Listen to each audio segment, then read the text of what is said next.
One thing I've realized 2 years into my PhD journey is that if you do not speak out, no one will help you. So in my first year, I can remember I was a bit apprehensive. I would not reach out to people when they don't get back to me once, or that kind of thing. It was something I learned with time, that if I want something to be done and someone needs to do it for me, I need to reach out to them consistently until they help me.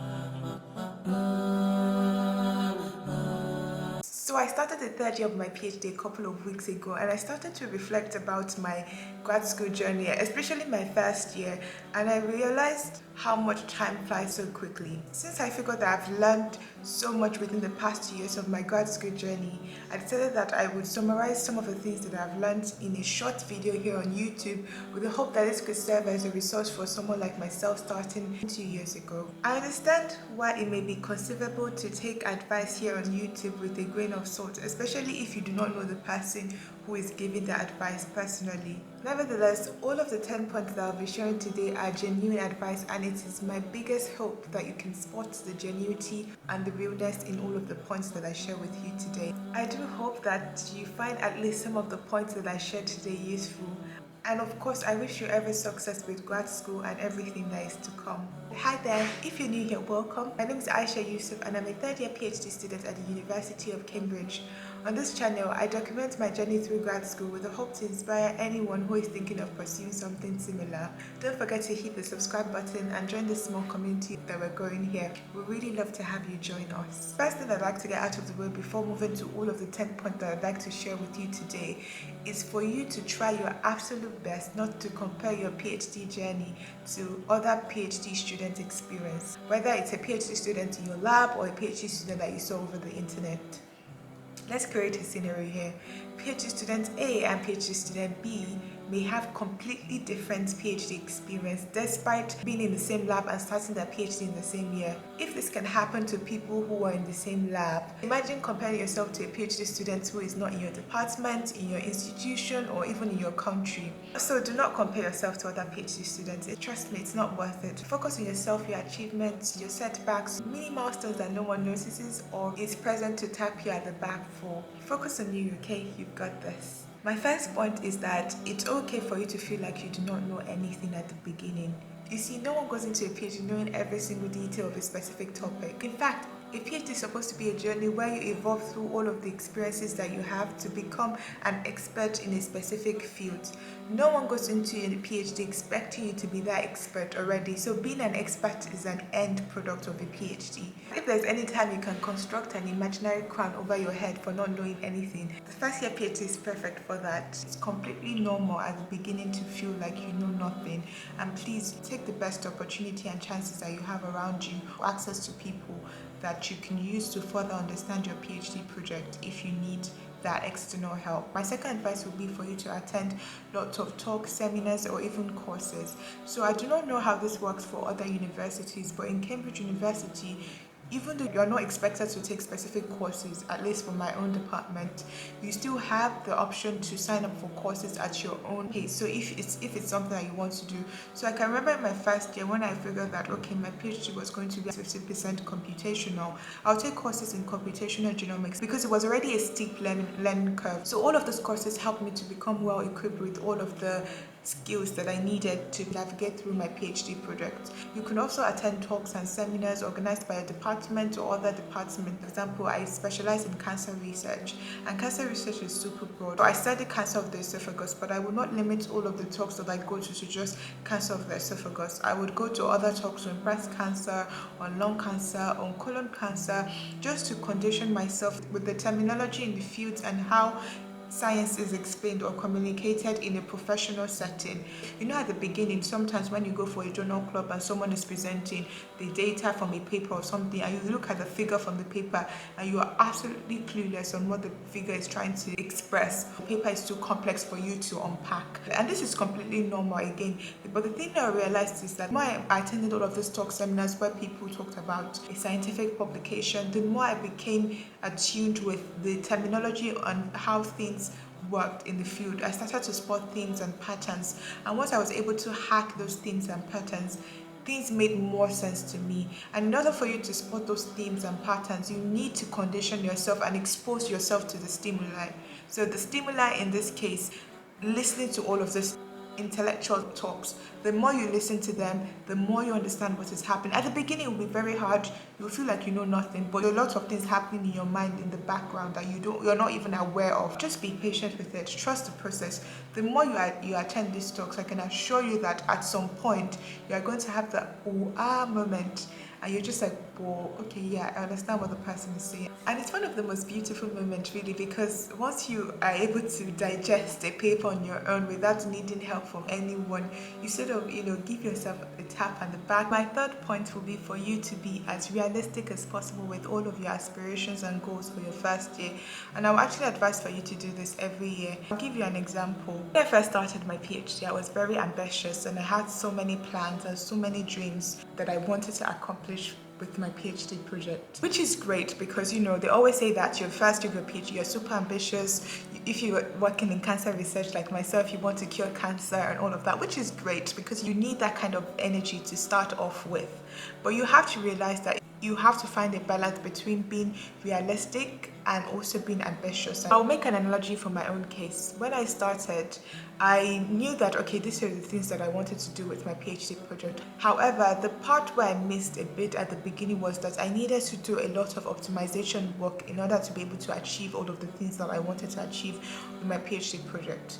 Now, depending on the optimization work, some optimization work require a couple of months and you're done. In hindsight, I spent almost a year optimizing the method that I wanted to use for my PhD project. So if I had such high expectations for myself at the beginning about all of the things that I want to achieve, and then I forgot to factor in the fact that it would take me a while to optimize all of the methods that I need to achieve all of the things, you can imagine how disappointed I was at the end of the day when I look back and I realized that I was not able to meet all of those goals and aspirations that I've set for myself. So this is not to discredit all of the optimizations that I've done earlier, but rather it's just to say that I was a bit disappointed because I didn't meet all of the expectations I had set for myself. So my advice would be that try to be realistic at the very beginning.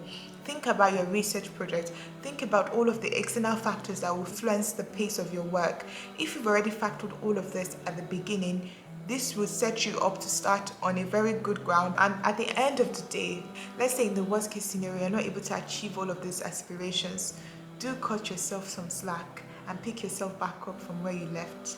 My advice number 4 would be for you to write everything down.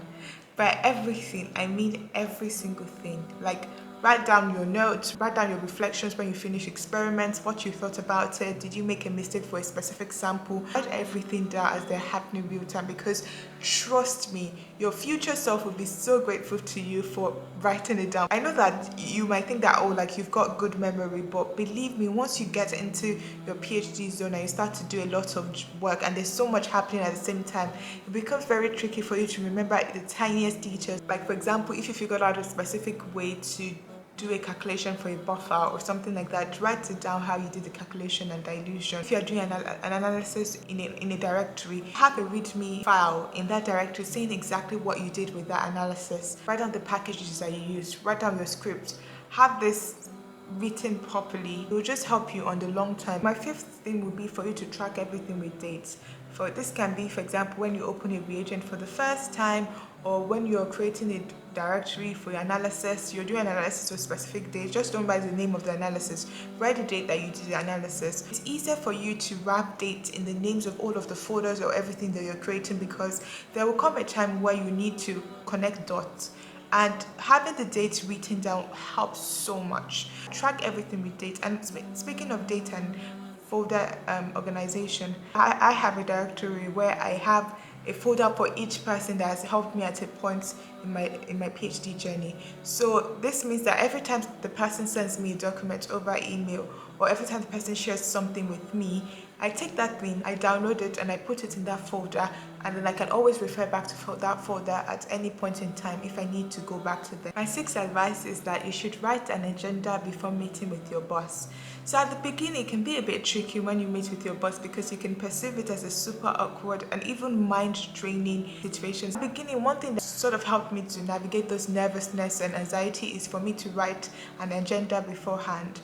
For sometimes when you're talking to someone, there are just, in between awkward silences and you don't know what to say. So if you have an agenda already beforehand, you can say that, okay, yeah, so we've done the first point, let's move on to the second point. Having an agenda is a physical way of having a reference for both you and your supervisor, instead of putting the pressure on your shoulders for you to keep the conversation flowing or going. So my 7th tip will be for you to have recordings during your meeting. This is something that I still do even though I'm going to my 3rd year. You would notice that there's a lot of information flowing around when you start, and it could be a bit overwhelming, to be very honest, and it could be hard for you to remember all of the information.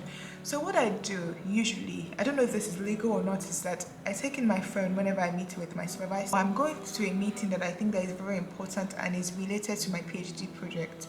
So what I'll do is that I'll take my phone with me, and I'll record this conversation as it happened back. Of course, I write things down as I meet with people, but there's a limit to the amount of things that I can write down in one go. So this is where the phone helps. So because I have the recording, I can go back to this recording later on and fast forward to the place that I want to hear, and then write the things down in real time.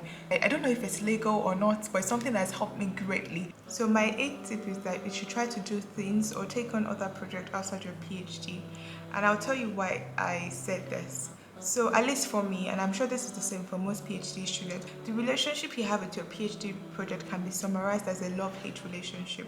So what I mean by this is that sometimes you love your PhD project, things are working out, your optimization, you're acing it, and you're happy, you love what you're doing. But like life, there'll be times where things are not going as you want it to go. There'll be times where like unforeseeable things happen, like for example, your department is shutting down, your computer crashed, or you lost your data, and all of that kind of things. So you need things to ground you during those times, because at that time you hate your PhD project. So if you're involved in other things outside of your PhD work, those things can ground you and keep you sane during those times. My 9th tip will be that please back up your data. And I know that this is something that people say over and over again, and it should be obvious. This is an advice coming from someone who was negligent about this and had to suffer the consequences. I can remember when I first started, I took a research data management course. My department said it over and over again for you to back up your data. If you have one place where you put all of your PhD data, then that's excellent. You know that you need to back up that just one place. But if you're like myself and you have it spread across different machines, different computers and stuff, back up all of the machines that you have your data on. This is so important, and the worst feeling ever is for you to have all of your hard work gone in a twinkle of an eye. My 10th tip will be, again, probably will be repeating from my first tip where I mentioned that don't be scared to ask for help. If you sent an email 2 weeks ago and did not respond to you, don't just sit back and say, oh, like, this is life, I've accepted my defeat. You need to send a follow-up email, and you say it in a very kind way that, oh, I wrote an email a couple of weeks ago. I'm sure you are busy with so many things, but I was just wondering if you have had the chance to do this for me. You need to learn the art of negotiation. When people are prioritizing projects and they feel like, oh, your project should not be prioritized, you need to find a way to explain to them that, okay, I have this deadline. Could you please do it for me as soon as possible? I'm not saying that you should be aggressive or you should be like, harsh on people. But one thing I've realized 2 years into my PhD journey is that if you do not speak out, no one will help you. So you'll be on your own, basically. So in my first year, I can remember I was a bit apprehensive. I would not reach out to people when they don't get back to me once, or that kind of thing. It was something I learned with time, that if I want something to be done and someone needs to do it for me, I need to reach out to them consistently until they help me. My last advice, which is a bonus advice, would be to say a huge congratulations on making it thus far. I know that, and I don't have that it is a feat to go through all of the rigorous evaluation steps required to be offered a PhD position, whichever university in the world you're pursuing your PhD. So massive congratulations and well done. I know that as much as there will be exciting times ahead, there will also be times that are tough. But during the times where you feel like throwing your PhD project into the garbage, things are not working well, or you're having troubles with your experiment, when the imposter syndrome slowly begins to creep in and you start to feel sad, confused, or overwhelmed as you navigate through this beautiful journey, remember that you deserve to be here. You worked hard to be here, and most importantly, you were chosen amongst the tens, hundreds, or even thousands of people that applied for this PhD position that you currently have. Be kind to yourself, give yourself time, trust the process, Keep putting in the hard work. I'll leave you with a quote that someone once shared with me that I found interesting. It goes along the lines of, a PhD is not a sprint, but rather a marathon. So it's okay to pace yourself. Take breaks when you do need to take breaks. Take your mental health seriously. And at the end of the day, the PhD is 90% persistence and only just 10% intelligence. I wish you the very best as you start this beautiful journey ahead. Thank you so much for watching to the very end. If you found this video helpful, don't forget to like, comment or share. If you know someone who is starting their PhD or you think that the person will benefit from this video, please consider sharing this video with them. Thank you so much for watching. I hope you remain safe and you're in the best of health. See you on my next one. Bye.